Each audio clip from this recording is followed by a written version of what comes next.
ओम शांति। आज 13 अगस्त 2021 के बाबा के मधुर महावाक्य सुनेंगे। और आज की मुरली में बाबा कहे, बच्चे तुम्हें निरंतर मन मना भव की ड्रिल करते रहना है।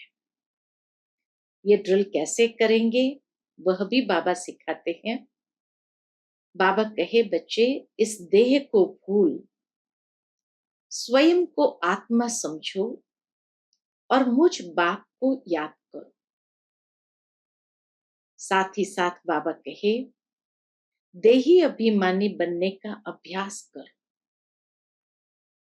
अशरीरी हो जाओ, देह सहित देह के सर्व धर्मों को भूल एक बाप को निरंतर याद करना है। इस तरह मन मना भव की ड्रिल करते रहना है। इस ड्रिल से क्या होगा तो बाबा कहे, 21 जन्म के लिए तुम रुष्ट पुष्ट हो जाओगे, अर्थात निरोगी हो जाओगे। तो सुनते हैं आज बाबा के मधुर महावाक्य मन मना भव की ड्रिल।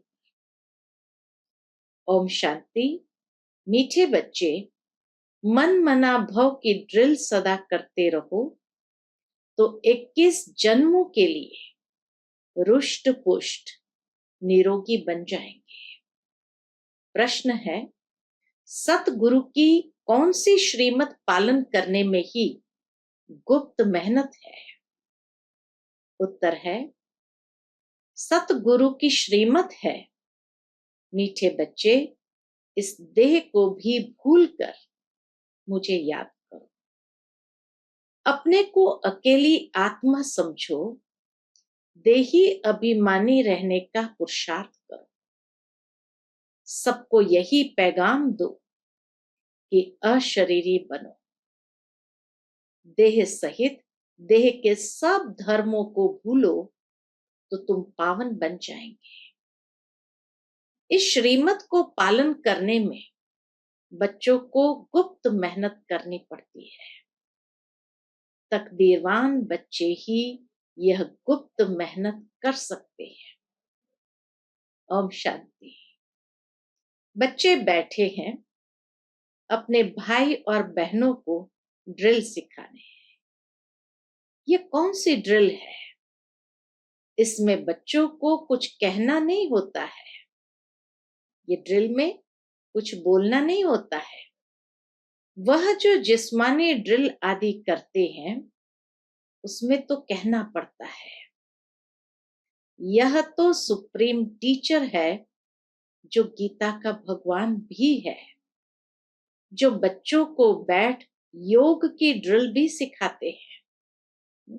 बाबा ही आकर के योग की ड्रिल हमें सिखलाते हैं। ये ड्रिल भी गुप्त है।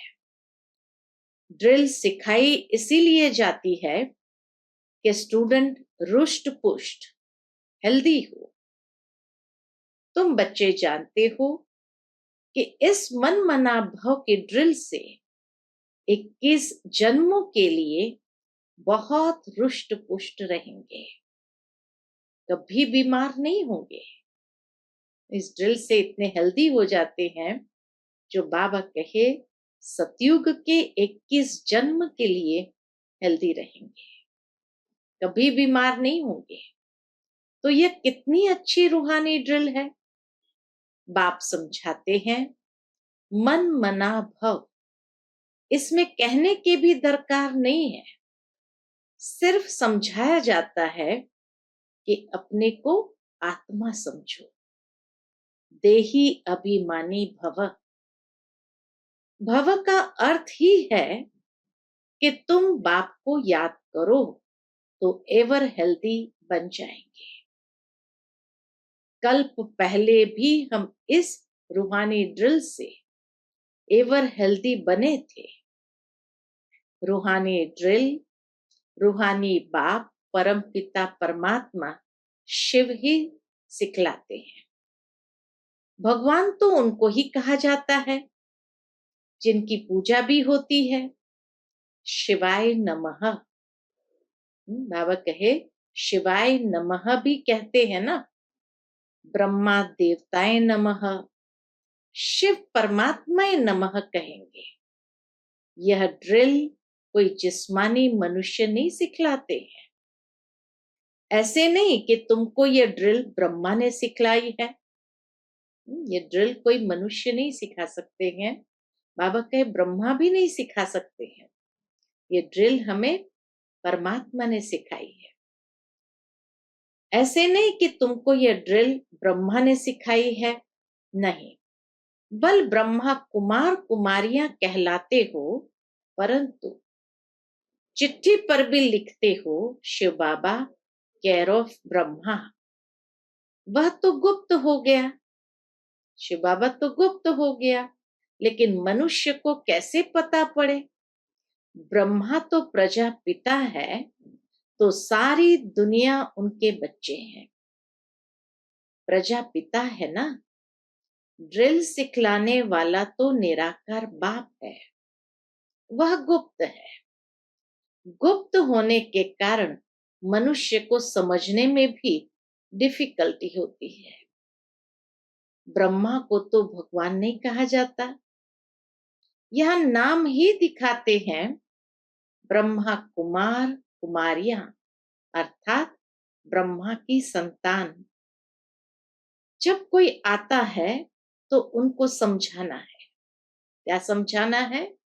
कि यह नई दुनिया रचने वाला ब्रह्मा नहीं है, लेकिन निराकार बाप है।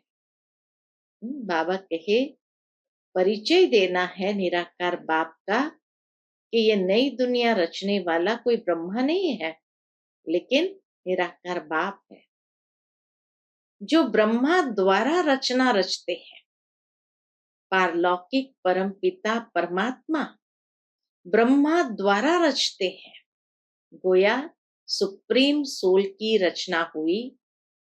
तुम पत्र के ऊपर लिखते हो शिव बाबा केयर ऑफ ब्रह्मा, तो यह भी याद करने की युक्ति है। शिव बाबा सिखलाते हैं ब्रह्मा द्वारा, बस सिर्फ कहते हैं।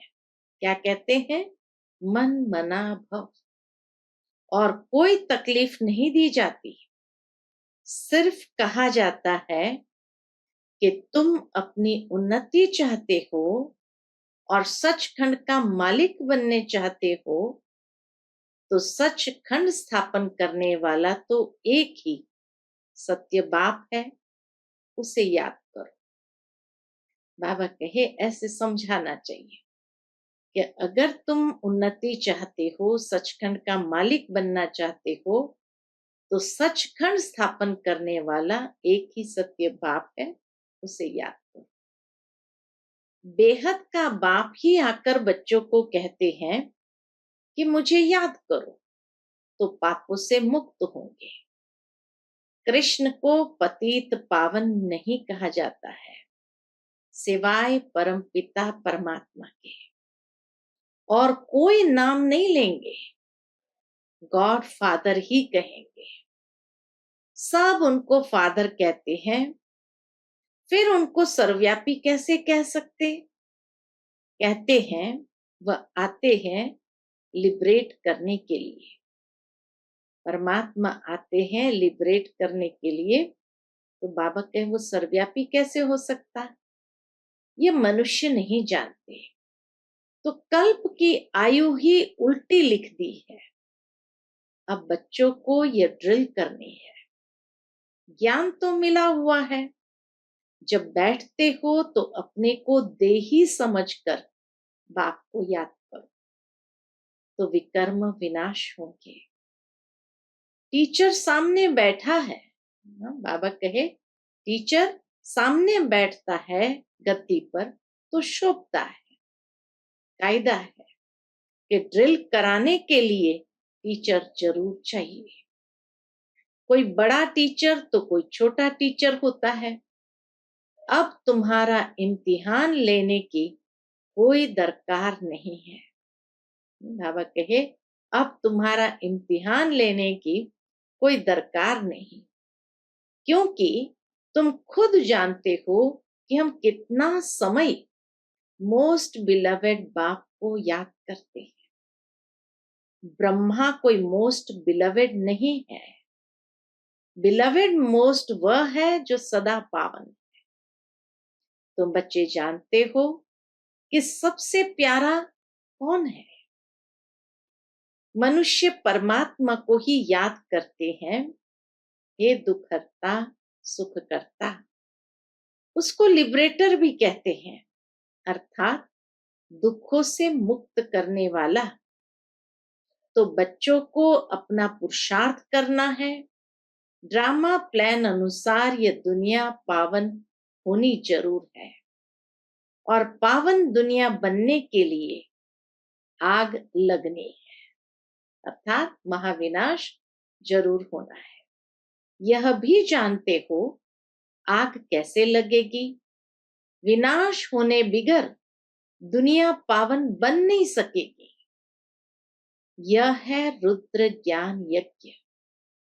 रुद्र और शिव कोई फर्क नहीं है, परंतु शिव नाम है मुख्य। बाकी तो अपनी अपनी भाषा में अनेक नाम रख दिए हैं। असुल नाम है शिव। शिव जयंती भी मनाते हैं। भारत में ही शिव जयंती मशहूर है। बेहद के बाप की शिव जयंती है तो आते भी जरूर होंगे।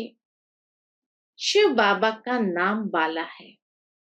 ब्रह्मा द्वारा स्वर्ग की स्थापना कराने वाला है, तो उस ऊंचते ऊंच बाप को याद करना पड़े। ब्रह्मा ऊंचते ऊंच नहीं है। ब्रह्मा और शिव बाबा के बीच का अंतर बाबा आज मुरली में स्पष्ट कर रहे हैं। वास्तव में ब्रह्मा ऊंचते ऊंच बनते हैं, फिर नीचे भी उतरते हैं। तुम बीके भी नीचे थे, अब ऊंच बन रहे हो। एकदम ऊंच बाप के घर चले जाएंगे। तुम इस समय त्रिकालदर्शी बन रहे हो। तुम खुद जानते हो कि हम ही स्वदर्शन चक्रधारी है। हम ब्रह्मांड और सृष्टि के आदि मध्य अंत को जानने वाले हैं। ब्रह्मांड अर्थात उच्च, जहां सभी आत्माएं निवास करती है। ब्रह्मांड है सबसे उच्च, जहां सभी आत्माएं निवास करती है। दुनिया में कोई और नहीं जो समझाए कि मूल वतन में आत्माएं रहती है। विश्व और ब्रह्मांड अलग अलग है। विश्व ये स्थूल लोक हो गया, ब्रह्मांड निराकारी दुनिया को कहेंगे। आत्माएं रहती है निर्वाण धाम में, जिसको शांति धाम कहा जाता है। वह सबको प्यारा लगता है। उसका असली नाम निर्वाण धाम व शांति धाम है। आत्मा का स्वरूप है शांति। एक शांति धाम फिर है मूवी धाम।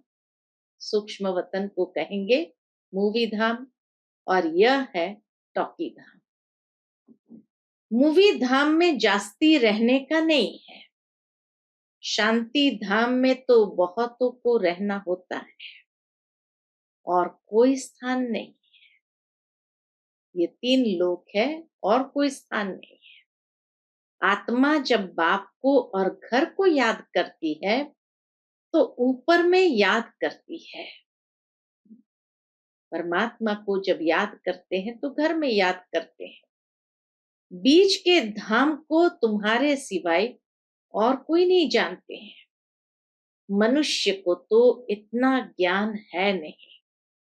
सिर्फ कहते हैं, क्या कहते हैं?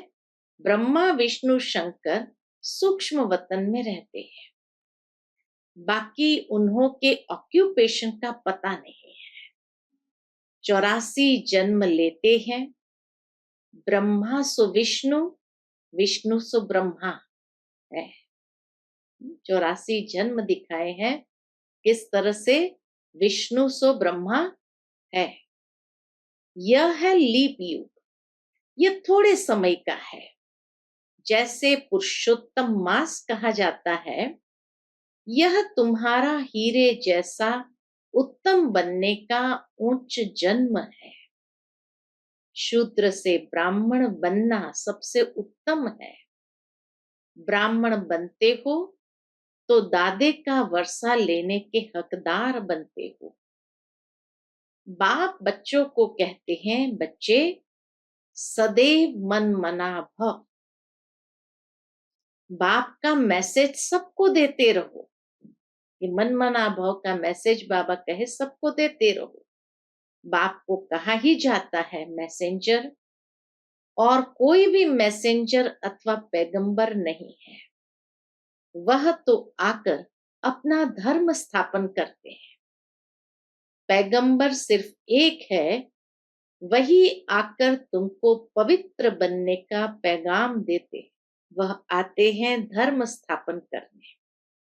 दूसरे जो पैगंबर दिखाए हैं दुनिया में, वो बाबा कहे धर्म स्थापन करने आते हैं। वह कोई वापस ले जाने वाले गाइड नहीं है। वह तो एक ही सदगुरु, सदगति देने वाला है, सच बोलने वाला, सच्चा रास्ता बताने वाला तो एक ही परम पिता परमात्मा शिव है। तो बहुत गुप्त मेहनत करनी है बच्चों को। अभी तुम जानते हो, क्या जानते हैं कि हमको ये देह भूल कर एक बाप को याद करना है। कल की मुरली भी हम सभी ने सुनी, पूरी याद के ऊपर थी, और आज भी मन मना भव माना पूरी मुरली याद करने की विधि बाबा ने स्पष्ट की है। शरीर छूटा तो सारी दुनिया छूट जाती है, आत्मा अकेली बन जाती है। बाप कहते हैं, देही अभिमानी बनो तो फिर कोई भी मित्र संबंधी याद नहीं पड़ेंगे।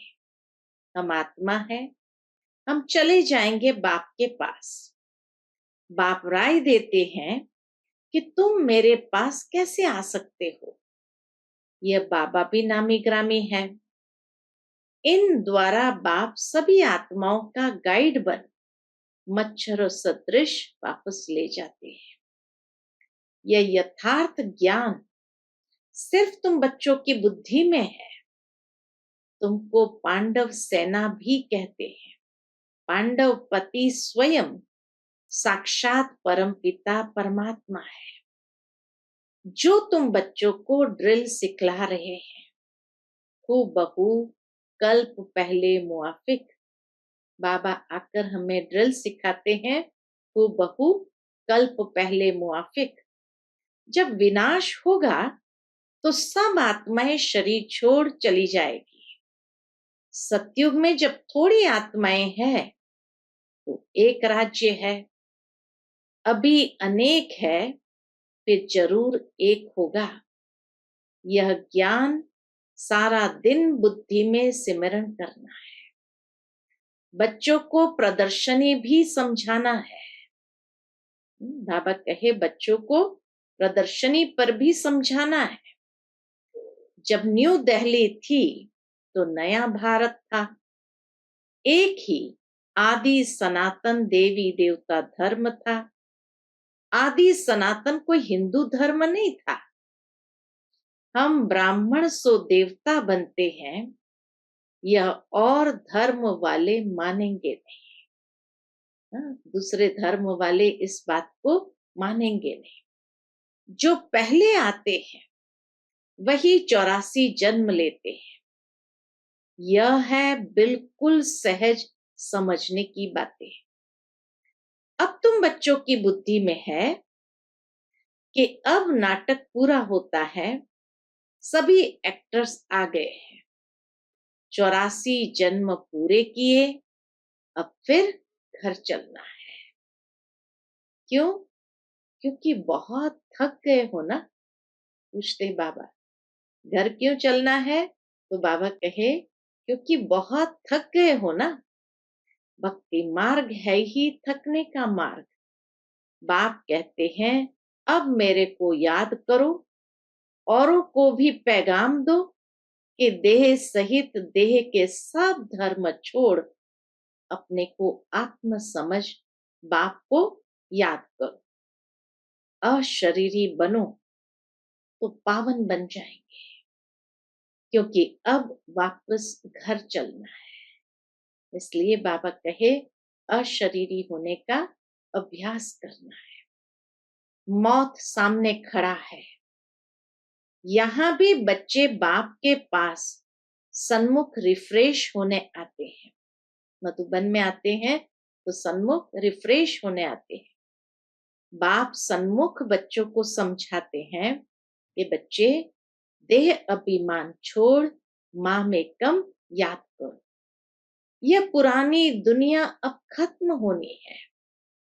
तुम एक बाप को याद कर पवित्र बनेंगे तो पवित्र दुनिया के मालिक बनेंगे। अगर मेहनत नहीं करेंगे तो फल भी नहीं मिलेगा, फिर सजा खानी पड़ेगी। बाप कहते हैं कि अपनी कमाई जमा करते रहो और दूसरों को भी निमंत्रण दो। बाप का रास्ता भी बताओ। तुम बच्चों को भी कल्याणकारी बनना है। अपने मित्र संबंधियों का भी कल्याण करना है। यहाँ तुमको देही अभिमानी बनाया जाता है। इतना प्यार से बाबा हम बच्चों को कहते हैं तुम्हें सबका कल्याणकारी बनना है, और उसके लिए देही अभिमानी बाबा बनाते हैं, महामंत्र देते हैं। प्राचीन योग बाप ने ही आकर सिखाया है, जिसके लिए ही गाया जाता है योग अग्नि से पाप दग्ध हो जाएंगे। कल्प पहले भी यही इशारा मिला था। बाप इशारा देते हैं कि अपने को आत्म समझ मुझे याद करो। रहो भल अपने गृहस्थ व्यवहार में। गाया हुआ है शरण पड़ी में तेरे। यह भी होता है जब कोई दुखी होते हैं तो ऊंच ताकत वाले की जाय शरण लेते हैं। यहाँ तो प्रैक्टिकल में है ना, बाबा कहे यहाँ तो प्रैक्टिकल में आकर शरण पड़ते। जब बहुत दुख देखते हैं, सहन नहीं कर सकते हैं, लाचार होते हैं, तो फिर भाग कर आए बाप की शरण लेते हैं। सदगति तो सिवाय बाप के कोई भी दे न सके। बच्चे जानते हैं कि पुरानी दुनिया विनाश होनी है, तैयारी हो रही है। इस तरफ तुम्हारे स्थापना की तैयारी, उस तरफ विनाश की तैयारी है। स्थापना हो गई तो विनाश भी जरूर होना है। तुम जानते हो कि बाबा आए हैं स्थापना कराने। इन द्वारा वर्षा भी जरूर मिलेगा। बाकी प्रेरणा से थोड़ी काम चलता है। टीचर को कहेंगे क्या कि हम आपकी प्रेरणा से पढ़ लेंगे। प्रेरणा से अगर सब कुछ होता तो शिव जयंती क्यों मनाई जाती? कितनी अच्छी बात बाबा ने लॉजिक से दिया है। प्रेरणा से करने वाले की तो शिव जयंती मनाने की दरकार नहीं। जयंती तो सभी आत्माओं की होती है। आत्माएं सब जीव में आती है। आत्मा और शरीर जब मिलते हैं तो पाठ बजाते हैं। आत्मा का तो स्वधर्म है शांत, उसमें ही नॉलेज धारण होती है। आत्मा ही अच्छा बुरा संस्कार ले जाती है। बाप तो स्वर्ग का रचयिता है, वहां तो पवित्रता ही है। अपवित्रता का नाम निशान नहीं है। यह है विषय सागर। कितना क्लियर समझाया जाता है तो भी किसकी बुद्धि में नहीं आता, परंतु तुम किसको भी दोष नहीं देते हो। इतना क्लियर करके बाबा समझाते, फिर भी बाबा कहे बुद्धि में नहीं आता, परंतु तुम किसको भी दोष नहीं देते हो। ड्रामा के बंधन में सब बांधे हुए हैं। तुम समझते हो सीढ़ी के ऊपर से नीचे उतर आए हैं, ड्रामा अनुसार हमको उतरना ही है। फिर बाप कहते हैं अब चढ़ने के लिए पुरुषार्थ करना है, परंतु जिनकी तकदीर में नहीं है वह ऐसे कहते हैं। जो ऐसे कहते हैं उनसे समझ जाते हैं कि इनकी तकदीर में नहीं है। 2-4 वर्ष चलते चलते भी गिर पड़ते हैं, महसूस भी करते हैं कि हमने बड़ी भूल की है, बड़ी चोट खाई। यह भी आधा कल्प की बीमारी है, कम नहीं है। आधा कल्प के रोगी है। भोगी बनने से रोगी बन जाते हैं। तो बाप आकर पुरुषार्थ करवाते हैं। कृष्ण को योगेश्वर कहते हैं। इस समय तुम सच्चे सच्चे योगी हो। योगेश्वर तुमको योग सिखलाते हैं। तुम ज्ञान ज्ञानेश्वर भी हो, फिर बनेंगे राज राजेश्वर। ज्ञान से तुम धनवान बनते हो, योग से निरोगी एवं हेल्दी बनते हो। आधा कल्प के लिए तुम्हारे सब दुख दूर हो जाते हैं, तो इसके लिए कितना पुरुषार्थ करना चाहिए। अच्छा, मीठे मीठे सिकिलते बच्चों प्रति माता पिता बाप दादा का याद प्यार और गुड मॉर्निंग। रूहानी बाप की रूहानी बच्चों को नमस्ते। हम सब रूहानी बच्चों की रूहानी माता पिता बाप दादा को याद प्यार, गुड मॉर्निंग और नमस्ते नमस्ते। शुक्रिया बाबा, शुक्रिया। आज की मुरली से धारणा के लिए मुख्य सार है। पहली पॉइंट, पावन बनने के लिए अशरीरी बनने का अभ्यास करना है। सबको पैगाम देना है कि एक बाप को याद करो, देह सहित सब कुछ भूल जाओ। दूसरी पॉइंट, योगेश्वर बाप से योग सीखकर सच्चा सच्चा योगी बनना है। ज्ञान से धनवान और योग से निरोगी एवं हेल्दी बनना है।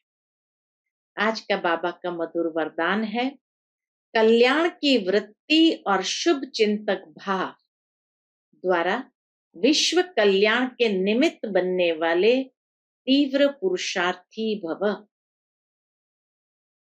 कल्याण की वृत्ति और शुभ चिंतक भाव द्वारा विश्व कल्याण के निमित्त बनने वाले तीव्र पुरुषार्थी भव। तीव्र पुरुषार्थी वह है जो सभी के प्रति कल्याण की वृत्ति और शुभ चिंतक भाव रखते हैं।